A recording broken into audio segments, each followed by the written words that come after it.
A lot quieter so far today than it was yesterday. A few people have been staging sit-in protests trying to block the transit of the leaders to the G-20. They've been getting soaked, not really sprayed, by a water cannon, and police have moved in to remove some people. But so far, not the level of what we saw yesterday. President Trump, though, busy already, arriving about an hour ago at the G-20 summit. He has got a busy day with the sessions between all of the leaders. And then, of course, he's got some very important bilateral meetings with President Enrique Peña Nieto of Mexico, Theresa May of the UK, and the all-important meeting with Vladimir Putin. The first time that the two have gotten together since he became president, even though they've talked on the phone quite often.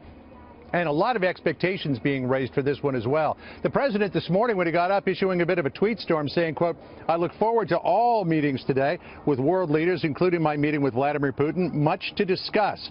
The president going on to say, "I will represent our country well and fight for its interests. Fake news media will never cover me accurately, but who cares? We will make America great again." As far as the agenda, we have not been given any kind of official word on what the agenda may be, but it's clear that the two of them are going to talk about Syria and try to find some common ground, maybe an increase in cooperation for deconfliction between U.S. and Russian forces. They'll also likely talk about North Korea and what can be done to rein in the regime in Pyongyang. Some uncomfortable discussions likely over Ukraine and Crimea and what Vladimir Putin is doing in the eastern part of Ukraine there that the president alluded to yesterday could be destabilizing. Listen to what the president said in his speech at Krasinski Square in Warsaw.